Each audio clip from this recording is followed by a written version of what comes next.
Do you remember the times when films, TV shows, and comic books were just well-made fun and not trying to make the audience feel as depressed as possible all the time?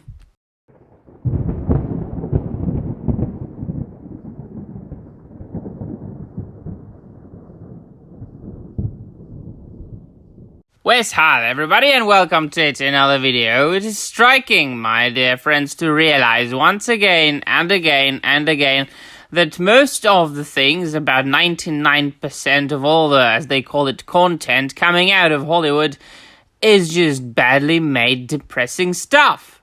Now, I'm sure that you remember the glorious times when entertainment was about fun.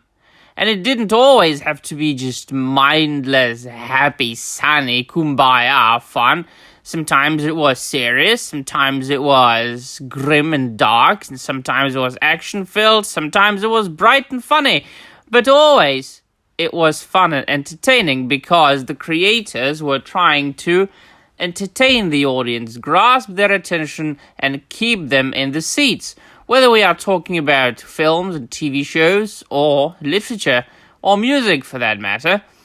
Now, if you know something about the Teenage Mutant Ninja Turtles, they started off in the 80s as a very dark and grim and gritty comic book written by Kevin Eastman and Peter Laird, and also illustrated by these two guys, published by their own small, tiny, teensy publishing company, the Mirage Comics, and it became a tremendous success overnight. And really, the first, I'd say, independent comic book, other than Marvel or DC, that gained a worldwide success.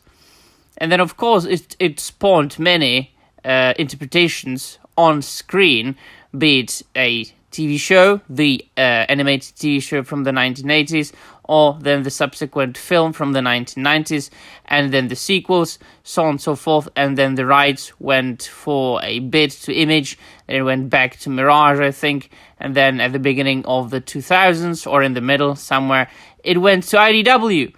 And there were many video games as well. People all around the world know the Ninja Turtles. They don't even have to have seen any of the films or TV shows, but everybody knows who a Ninja Turtle is. But of course, we live in 2023 and everything has to be dark, well, not dark, but twisted and strange and weird. Please look at the screen report. Seth Rogen's Teenage Mutant Ninja Turtles Mutant Mayhem, about teenagers who experience feelings of isolation, loneliness, and awkwardness. That is what the Bounding into Comics is writing. And it's not the first case we know that this new iteration of Teenage Mutant Ninja Turtles is going to be strange in a not very good way. And it speaks very, very loudly to me. I grew up with the Ninja Turtles.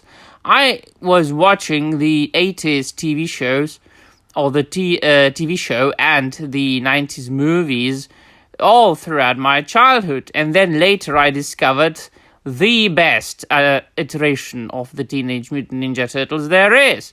The Mirage Comics, from way back from the 1980s. So it really hurts my feelings to see my favorite comic book characters being desecrated so much.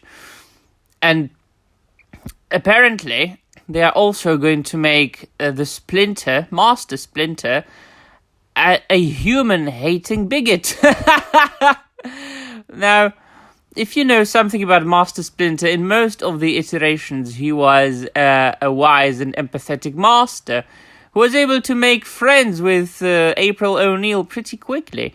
And the only guys he hated was, of course, the Shredder and the Foot Clan, quite obviously, because they destroyed his master. And that's 100% understandable. And in addition to this, if you look at what the new Turtles look like, the design, and what April O'Neil looks like now, it doesn't even look good. It looks all tarded.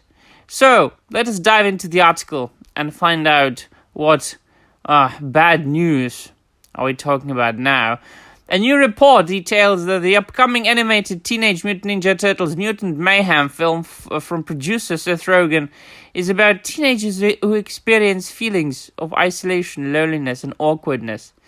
It is like Hollywood was trying deliberately to make people feel like, well, very bad. It is, and somebody pointed out in comments on social media when I posted about it, that films and TV shows today are basically a therapy for the writers and the producers. So it is no wonder that they are so depressing, and that people, like the audience, they don't want to watch it. Now, I thought it was a very good point there.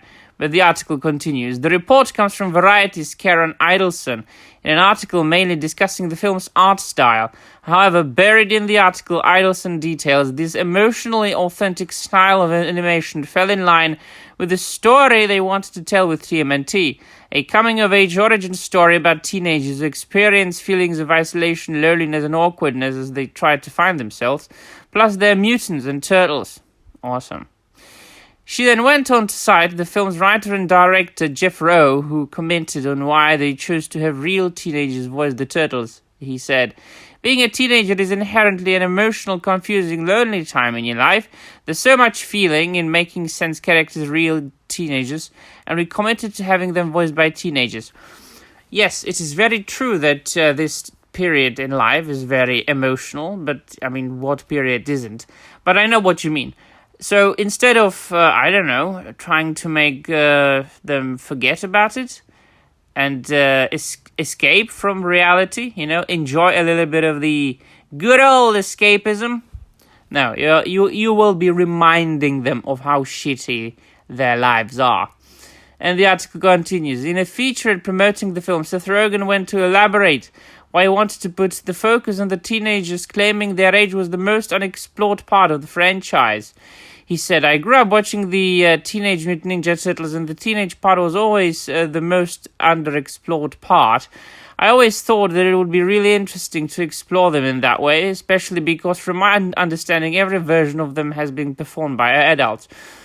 You know how Kevin Eastman and Peter Laird came up with the name Teenage Mutant Ninja Turtles?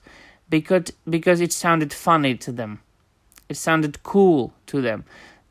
Watch any interview about the origin of the TMNT with Kevin Eastman and Peter Laird, the creators of the Turtles.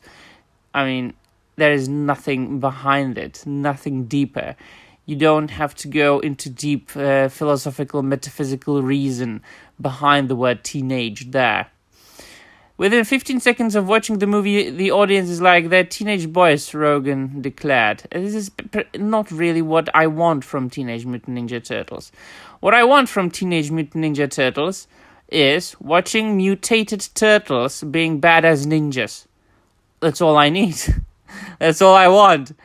Be it in the dark and grim original comics, or in the funny, colorful 80s TV show, or in the very good first 90s movie.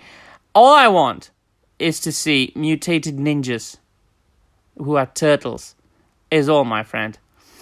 And it continues. Interestingly, Rogen went on to reveal that this version of Teenage Mutant Ninja Turtles is very different from any other incarnation, specifically in regards to how it treats Leonardo. Rogen describes Leonardo saying, "The kid who sees himself as the coach of the team even though no one else does." This description should not be a surprise, as variation of it was previously revealed in a number of toys connected to the film that were being sold on Japanese e-commerce website Rakuten. Leonardo's biography read, "Leo's the leader. Well, he wants to be. He dreams of leading his brothers to become an unstoppable crime-fighting team, so what if no one takes him seriously?"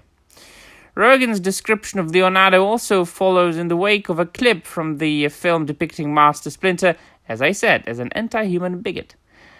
The clip sees the four turtles recite an anti-human creed taught to them by Master Splinter.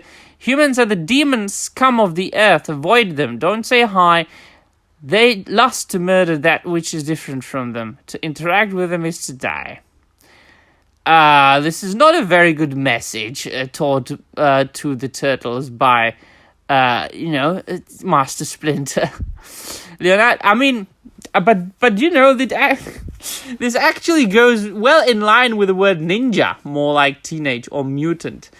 Because, the world audience, and mainly the American audience, have been taught that ninjas are cool. Because, hey, Teenage Mutant Ninja Turtles, colorful, fun. But ninjas were actually assassins in the old Japan, so, yeah. Leonardo then admits the screen is prejudiced, and proceeds to reveal it was taught to them by Splinter. And, hey, I know that's objectively prejudiced, but that's what Dad taught us. The Turtles then share a number of pop culture references about different celebrities they think are cool, such as Tom Brady, Beyonce, and Drake. What a choice. What a selected... This movie is going to be so bad.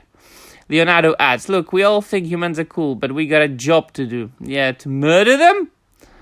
Seth Rogen, what are you doing? Alright then,